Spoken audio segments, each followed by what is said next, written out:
पत्रकार साथियों को मेरा नमस्कार और आज क्रिसमस की बड़े दिन की आप सबको इस मंच के माध्यम से, पार्टी के माध्यम से शुभकामनाएं। ये एक महत्वपूर्ण मुद्दा है। प्रियंका जी ने एक बड़ा नारा उत्तर प्रदेश की लड़कियों को दिया और आज ये नारा सारे देश में गूंज रहा है, लड़की हूं लड़ सकती हूं। और लड़कियां हर परिवेश में, हर स्थिति में, हर तरह से लड़ने को तैयार हैं। वो अपना जीवन उन्मुक्त तरीके से जीना चाहती हैं। और उसी में देखते हुए हम लोगों ने मैराथन का ऑर्गेनाइज करने का ठाना। एक सफल मैराथन हुई जिसमें 10,000 के करीब लड़कियां आई मेरठ में, और उसी का एक मैराथन हमने लखनऊ में प्रस्तावित किया था कल, मतलब 26 दिसंबर को। 1090 जो विमेन हेल्पलाइन का चौराहा है, वहां से वो मैराथन शुरू होनी थी। उसकी सारी तैयारियां हो गई थी। हमारे पास काफी लड़कियों के भागीदारी के आवेदन आए थे।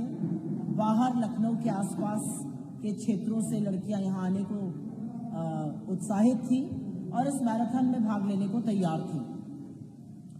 लेकिन हमारी इस परमिशन को डिनाई किया गया।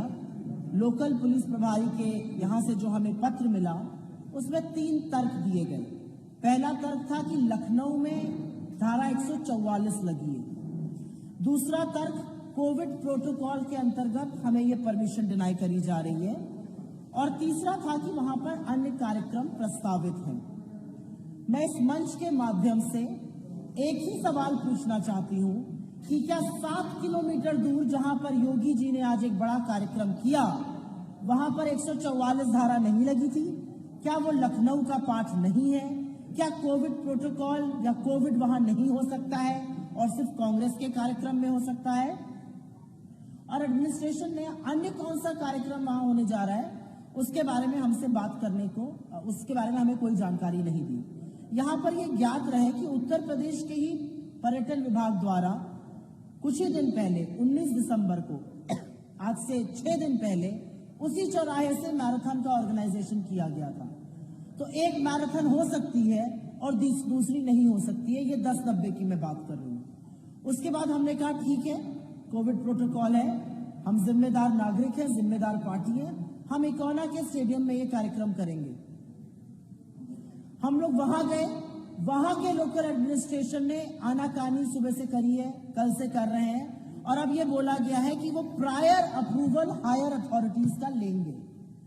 लोकल एडमिनिस्ट्रेशन ये परमिशन देता है, लोकल एडमिनिस्ट्रेशन ये कहता है कि आप कर सकते हैं या नहीं कर सकते हैं। अब ये हायर अथॉरिटीज कौन है, और क्या ये हायर अथॉरिटीज वो हैं जो मुख्यमंत्री जी का कार्यक्रम होने देंगी और कांग्रेस का कार्यक्रम होने से रोकेंगी?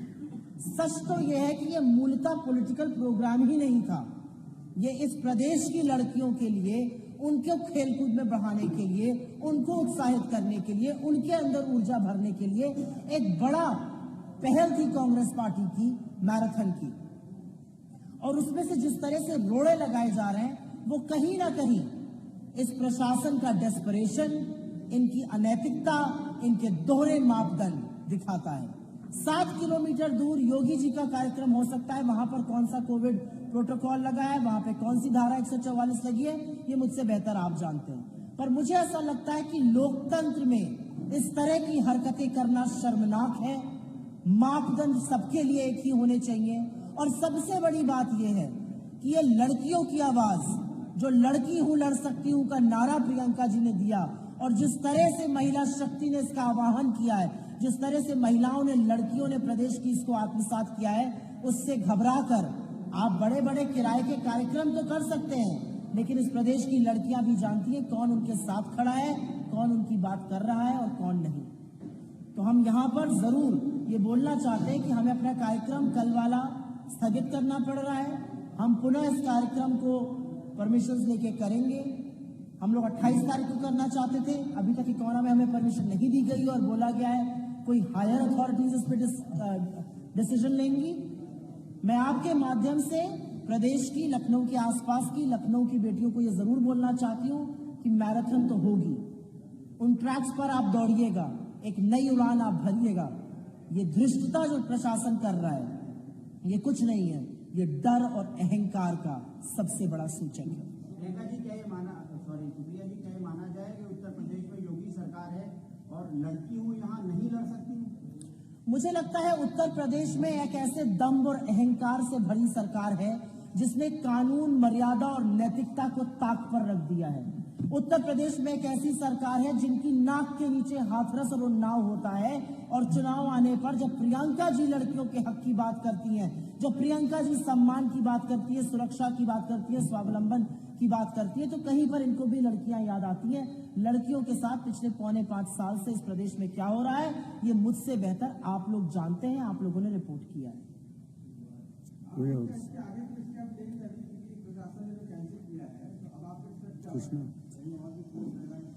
ऐसा है कि ये जो प्रशासन ने कैंसिल किया है, हम परमिशंस की बात कर रहे हैं।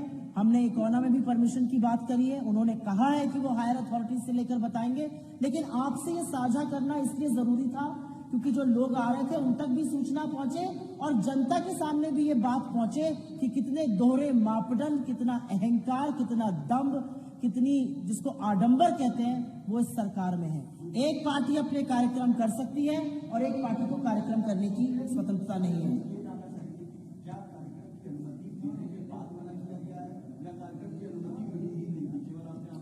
आपके साथ मैं ये साझा कर लूंगी, हमारा 26 दिसंबर का कार्यक्रम था जिसको मना करते हुए कहा गया है कि कोविड प्रोटोकॉल आवेदन था। नहीं, घोषणा कार्यक्रम की बिना अनुमति के नहीं हुई थी। हमने आवेदन दिया, ये पत्र हमें आज सवेरे मिला है जिसमें कहा गया है कि कोविड प्रोटोकॉल के चलते आप ये नहीं कर सकते। मेरा सवाल एक नागरिक होने के नाते इनसे यह है कि 7 किलोमीटर की दूरी पर क्या कोरोना रण छोड़ के भाग गया है? क्या 7 किलोमीटर की दूरी पर लखनऊ नहीं है जहां पर धारा 144 लगी है, वहीं पर योगी जी ने अपना कार्यक्रम किया है? ये किस तरह के मापदंड है? क्या लोकतंत्र में सिर्फ भाजपा राजनीतिक कार्यक्रम या अन्य कार्यक्रम करेगी? इसी स्थल से पर्यटन विभाग ने उत्तर प्रदेश सरकार की एक मैराथन करी। हमारी मैराथन में ऐसी कौन सी खराबी है जो वो नहीं हो सकती है? एक मिनट रुक जाइए, बाकी लोग सवाल पूछ लें फिर आपसे। राघवन जी,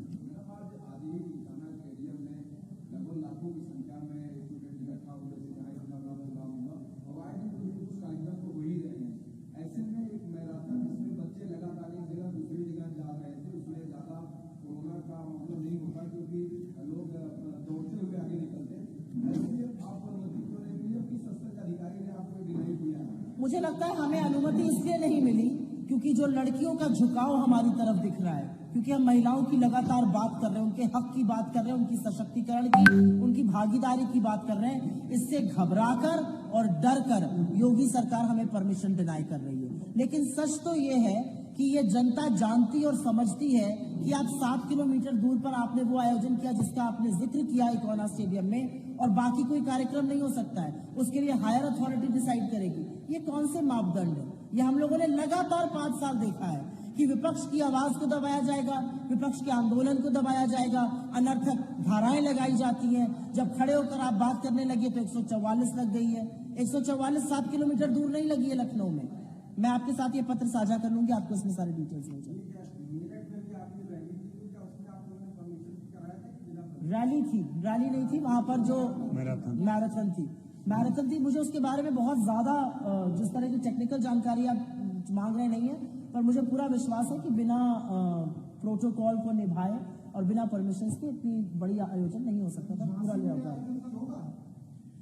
जहां तक परमिशन मिलने की बात है, अब योगी जी को डिसाइड करना है कि उत्तर प्रदेश में चुनावों के पहले क्या भाजपा ही सिर्फ आयोजन करेगी, क्या भाजपा ही आयोजन करेगी, क्या भाजपा ही चुनावी रैली करेगी? हम एक ऐसे प्रधानमंत्री को इस देश में देख रहे हैं जो दिन में कहते हैं मैंने लाखों की भीड़ में भाई और मित्रों करते हैं, और शाम को बैठ के वो कोविड प्रोटोकॉल पर मीटिंग लेने लगते हैं। सुनने में आ रहा है अमित शाह जी आकर यहाँ पर 7 दिन रहने वाले हैं और रोज सभाएं करेंगे 5-5, 6-6। तो कोविड क्या करता है? क्या कोविड अमित शाह, नरेंद्र मोदी, योगी आदित्यनाथ के नामों को सुनकर क्या ये वायरस भाग खड़ा होता है? ये जवाब भाजपा को देना है। और बाकियों के नाम पर क्या कोविड आ जाता है? क्या धारा 144 जो आप लगाते हैं कानूनन, वो सिर्फ विपक्ष के लिए है या वो सत्ता पक्ष के लिए भी है?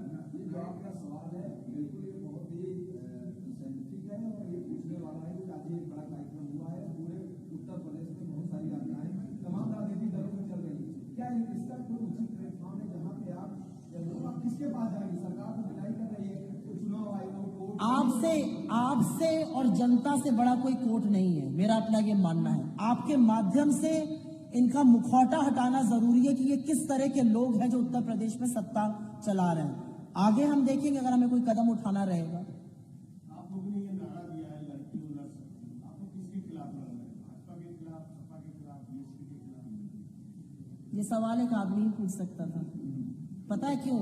विद ऑल ड्यू रिस्पेक्ट, यहाँ वाली लड़कियां ये सवाल नहीं पूछ सकती, ना मैं ये पूछ सकती हूँ। इस देश की लड़कियों को लगातार लड़ना पड़ता है। हम किसी के खिलाफ नहीं लड़ रहे हैं, हम अपने लिए, अपने हक के लिए, अपने सम्मान के लिए, अपनी इज्जत के लिए, अपनी सुरक्षा के लिए, अपने स्वावलंबन के लिए, अपने रोजगार के लिए हर वक्त एक लड़की को लड़ना पड़ता है। आप खुद एक पिता होंगे, शायद एक भाई होंगे, एक बेटे होंगे, अपने घर की औरतों को देखिए, सतत वो लड़ती हैं। एक समाज की कुरीतियों से लड़ती हैं, परिवार में कभी कभी रूढ़िवाद से लड़ती हैं, समाज में गंदी निगाहों से लड़ती हैं, अपराध के खिलाफ लड़ती हैं। ऐसे सवाल पूछकर लड़कियों का अपमान मत करिए मेरे बंधु। मैंने आपको बताया कि कौन लड़ रहा था। हाँ,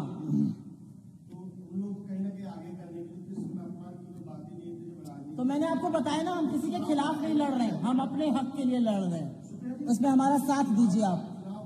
जी जी, वो गलत माना जा रहा है, ये हमारे प्रतिद्वंदी कहते हैं। एक मिनट रुक जाइए, वो हमारे, एक सेकंड, जो आपने बात बनाई, अच्छी बात आपने बोली। ये हमारे प्रतिद्वंदी कहते हैं कि ये चुनाव का एजेंडा है, ये चुनाव का एजेंडा नहीं है। ऐसा क्यों है कि आज नरेंद्र मोदी से लेकर योगी आदित्यनाथ को फाइनली औरतों की याद आ गई? क्यों औरतों के साथ सम्मेलन करना पड़ रहा है? क्यों ऐसा है कि दिल्ली के मुख्यमंत्री पंजाब में जाके औरतों की बात करते हैं? आज हर जगह कोई क्यों बार बार औरतों की ओर मुड़ रहा है? क्योंकि सही बात तो यह है कि इस क्रांति की शुरुआत प्रियंका गांधी ने करी और इसका चुनाव से कोई लेना देना नहीं। मुझे इसके बारे में जानकारी नहीं, सवाल है। एक मिनट आपकी जानकारी, ये विषयांतर हो जाएगा। आज की प्रेस कॉन्फ्रेंस में आपसे हाथ जोड़ के निवेदन करती हूँ, हम इस विषय को उजागर करना चाहते हैं, प्लीज बेयर विद अस।